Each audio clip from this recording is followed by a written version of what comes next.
John, chapter 9. As he was passing by, he saw a man blind from birth. His disciples asked him, "Rabbi, who sinned, this man or his parents, that he was born blind?" "Neither this man nor his parents sinned," Jesus answered. "This came about so that God's work might be displayed in him. We must do the works of him who sent me while it is day. Night is coming, when no one can work.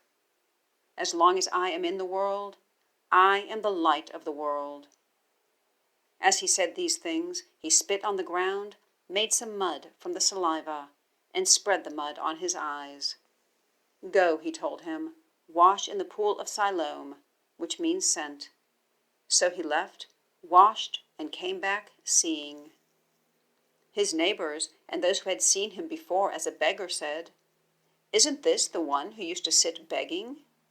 Some said, "He's the one." Others were saying, "No, but he looks like him."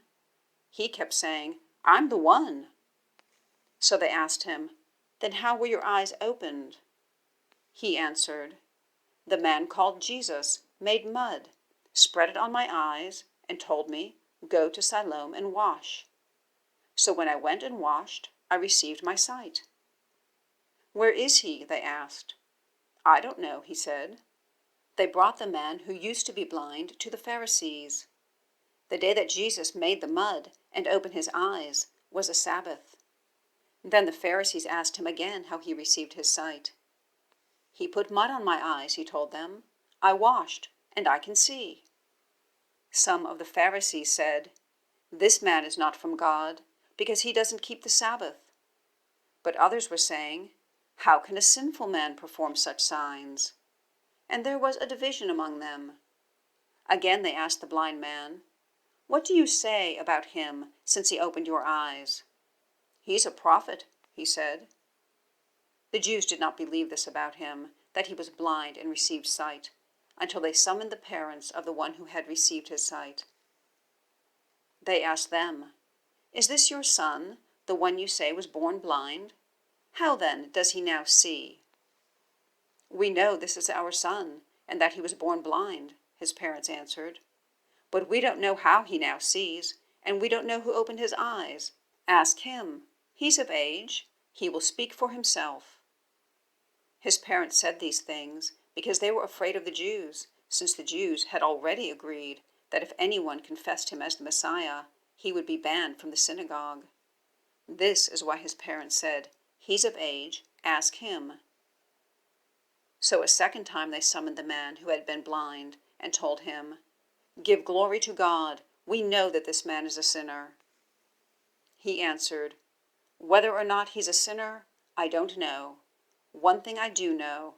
I was blind, and now I can see."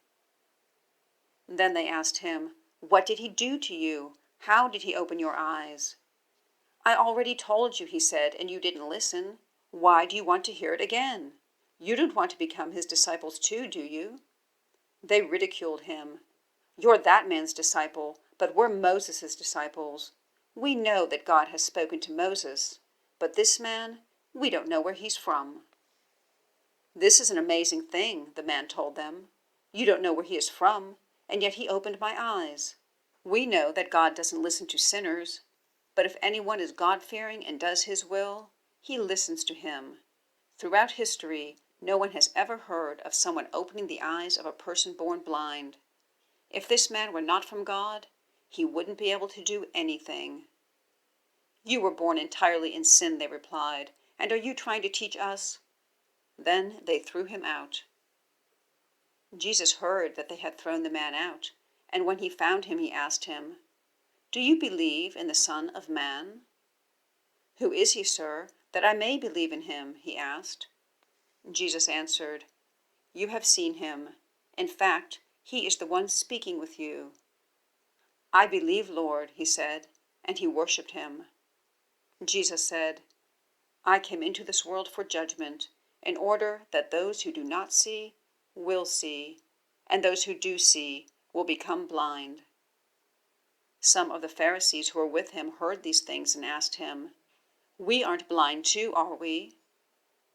If you were blind, Jesus told them, you wouldn't have sin. But now that you say we see, your sin remains.